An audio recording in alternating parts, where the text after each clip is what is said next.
తెలంగాణలో party ఫిరాయింపు case విచారణ తీర్పు కాసేపట్లో రానుంది. బీఆర్ఎస్ నుంచి కాంగ్రెస్ లో చేరినట్టు ఆరోపణలు ఎదుర్కొంటున్న ఎమ్మెల్యేలు దానం నాగేందర్, కడియం శ్రీహరి అనర్హత పిటిషన్లపై కాసేపట్లో తీర్పు వెలువడనుంది. ఇప్పటికే విచారణ పూర్తి చేసిన స్పీకర్ గడ్డం ప్రసాద్ తుది తీర్పును వెల్లడించనున్నారు. ఖైరతాబాద్ ఎమ్మెల్యే దానం నాగేందర్ పై దాఖలైన అనర్హత వేటు పిటిషన్పై గత శనివారం తుది విచారణ జరిగింది. ఆయన తరపు న్యాయవాదులు హాజరై వాదనలు వినిపించారు. గత అసెంబ్లీ ఎన్నికల్లో బీఆర్ఎస్ గుర్తుపై గెలిచి కాంగ్రెస్ లో చేరిన దానంపై చర్యలు తీసుకోవాలని దాఖలైన పిటిషన్పై వాదనలు విన్న స్పీకర్ తీర్పును రిజర్వ్ లో ఉంచారు.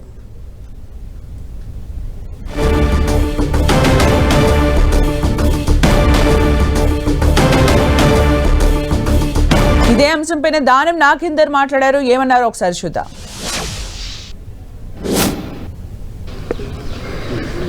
మరి కాసేపట్లో స్పీకర్ మీకు సంబంధించి తుది తీర్పు ఇవ్వబోతున్నారు, ఎట్లా చూస్తారు? ఇప్పుడు రెండు విషయాలు. నేను మొదటి నుంచి కూడా ఒకటే మాట చెప్తున్నాను. నేను ప్రజాక్షేత్రంలో పోరాడుకుంటూ 6 పర్యాయాలు శాసనసభ్యుడిగా గెలుచుకుంటూ వచ్చాను. పార్లమెంట్కి పోవాలనేది నాకు ఆకాంక్ష ఉండే నేను పోటీ చేశాను. అది నా వ్యక్తిగత నిర్ణయం. ఇప్పుడు స్పీకర్ గారు కానీ ఏ నిర్ణయం తీసుకున్నా, ఒకవేళ అడ్వర్స్గా ఇచ్చినా లేకుంటే ఎట్లా ఇచ్చినా కూడా నేను మళ్ళీ పోరాడడానికి సిద్ధంగా ఉన్నాను. నేను జీవితం అంతా పోరాడుకుంటూనే ఈరోజు రాజకీయంగా ఈ స్థాయికి ఎదిగాను. అంటే ప్రజాక్షేత్రంలో నా ప్రజలు అండదండగా ఉండి, గతంలో 3 పర్యాయాలు ఆసిఫ్ నగర్ ఎమ్మెల్యేగా అక్కడ ప్రజలు నన్ను నా పనితీరును నేను ప్రజలకు ఎట్లా అందుబాటులో ఉంటాననేది ఆలోచించే నాకు సహకరించడం జరిగింది. ఇక్కడ ఖైరతాబాద్ నియోజకవర్గంలో 3 పర్యాయాలు నేను గెలిచాను. అంటే ఇక్కడ అభివృద్ధి కానీ సంక్షేమం కానీ ప్రజలతో ఎప్పటికీ మమైకమై ప్రజా సమస్యనే మన సమస్యగా భావించి ప్రజల మధ్యలో ఉన్నాను కాబట్టి ప్రజలు నాకు సహకరించారు. తప్పకుండా ఇప్పుడు రాష్ట్రంలో ప్రధానంగా గౌరవ ముఖ్యమంత్రి గారు చేస్తున్న అభివృద్ధి సంక్షేమ పథకాలు ఈరోజు రాష్ట్రంలో అన్నీ కూడా జరగాలి అని మేము కోరుకుంటా ఉన్నాం. ఈరోజు మూసీ ప్రక్షాళన విషయంలో కానీ, అదేవిధంగా మన హైదరాబాద్ సిటీ ఇంత వేగవంతంగా అభివృద్ధి జరుగుతూ ఉంటే నిన్న కొంతమంది పెద్దలు నాతో సంప్రదించారు వేరే ఇష్యూలో. బెంగళూరు నుండి ఈరోజు పెద్ద పెద్ద మల్టీనేషనల్ కంపెనీస్ హైదరాబాద్కు తరలి వస్తున్నాయి. దీనికి కారణం ఏంటి అని నా పెద్ద ఆయన అడిగాను నన్ను. అతను ఎవరో కాదు, యూఎఫ్ఓ CEO. యూఎఫ్ఓ కాకపోతే మీకు మీడియా కనెక్షనే ఉంటుంది. ఆయన CEO రాజేష్ మిశ్రా అని ఒక సందర్భంలో నాతో నిన్న కలిసినప్పుడు అడుగుతూ ఉండే, sir I'm surprise to know why this multinational companies are looking at Hyderabad అని నన్ను అడిగాడు. నేను అన్నాడు, this is the present scenario is like this. Hyderabad ఇంత అభివృద్ధి చెందుతుంది. హైదరాబాద్లో అన్ని రకాలుగా ప్రజలకు వాతావరణం పరంగా కానీ, లేకుంటే ఇక్కడ ఉన్నటువంటి ప్రజల యొక్క కార్డియల్నెస్ కానీ, మంచితనం కానీ ఇవన్నీ కూడా వాళ్ళకు ఉంది. తర్వాత ఫ్రెండ్లీ గవర్నమెంట్ ఉంది కాబట్టి ఈరోజు అన్నీ ఇక్కడ వస్తున్నాయి. మేము కూడా కోరుకునే హైదరాబాద్లో పుట్టి పెరిగిన వాడిగా హైదరాబాద్ ఎంత అభివృద్ధి చెందితే మా పిల్లలు, మా భవిష్యత్తు, మా రాబోయే తరాలకు భవిష్యత్తు బాగుంటుంది అనేది మా ఆకాంక్ష. అందులో భాగంగా నేను పోటీ చేశాను కాబట్టి ఈరోజు స్పీకర్ గారు ఏ నిర్ణయం తీసుకున్నా నేను సిద్ధంగా ఉన్నాను. రేపు మళ్ళీ పోటీ చేయాల్సిన పరిస్థితి వస్తే 100% ప్రజాక్షేత్రంలోనే నేను ప్రూవ్ చేసుకుంటాను. నేను చెప్పాను కదా, ఎందుకంటే నేను శాసనసభ ప్రాంగణంలో అంటే స్పీకర్ గారి పరిధిలో నేను నా అఫిడేవిట్లో నేను అదే ఇచ్చాను. నేనేమి ఇచ్చాను, శాసనసభలో నేను కూడా ఎక్కడ కూడా పార్టీకి వ్యతిరేకంగా పనిచేయలేదు. నాకే రోజు కూడా మన గౌరవనీయులు నాకు కేసీఆర్ గారు అంటే చాలా గౌరవం. ఆయన అధ్యక్షుడిగా నాకు ఏ రోజు ఒక ఎక్స్ప్లెనేషన్ అడగలేదు. లేకపోతే అక్కడ ఉన్నటువంటి డిస్మినరీ కమిటీ కూడా నాకు ఎక్కడ ఎక్స్ప్లెనేషన్ అడగలేదు. మరి నేను అసెంబ్లీలో వాళ్ళు ఏమన్నా విప్ జారీ చేసి ఉంటే, నేను విప్కు వ్యతిరేకంగా నేను పనిచేసి ఉంటే yes I'm entitled for any kind of punishment. కానీ నాకు ఎక్కడ కూడా విప్ కానీ అవన్నీ ఏమీ ఇవ్వలేదు. కాబట్టి నేను ఆ స్పీకర్ పరిధిలో మాత్రం నేను పొరపాటు చేయలేదనేది నేను నమ్ముతున్నాను, నేను విశ్వసిస్తున్నాను. కాబట్టి నా ఆర్గ్యుమెంట్ అదే, నా అఫిడేవిట్ అదే ఇచ్చాను.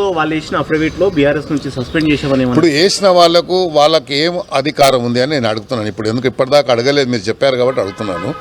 నన్ను అడగాల్సింది నా అధికారం ఎవరికి ఉండే, గౌరవ అధ్యక్షులు కేసీఆర్ గారికి ఉండే.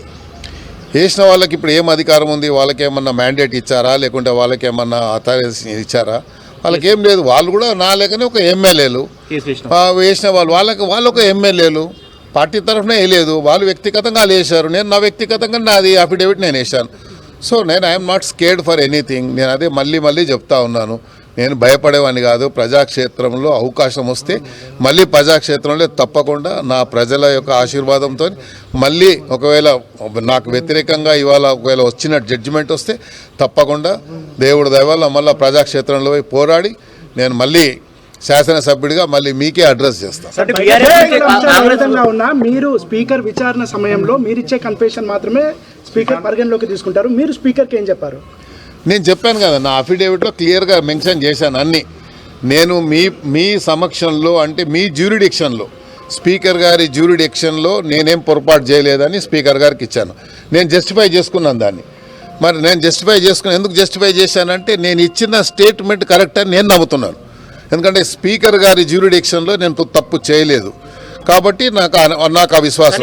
అయినా సరే స్పీకర్ గారు నాకు వ్యతిరేకంగా నిర్ణయం తీసుకుంటే ఐ డెఫినెట్లీ వెల్కమ్. మీరు కాంగ్రెస్ పార్టీ బీఫామ్ మీద పోటీ చేశారు కాబట్టి వాళ్ళ వాదన వాళ్ళది, నా వాదన ఏంది, నా వ్యక్తిగత ఆలోచన. నేను ఇప్పుడు చెప్పినట్టుగా నా వ్యక్తిగతంగా పోరాటం చేసిన, నేను వ్యక్తిగతంగా చేశాను. నేను ఇక్కడ మెంబర్షిప్ తీసుకోలేదు, అక్కడ మెంబర్షిప్ వదులుకోలేదు.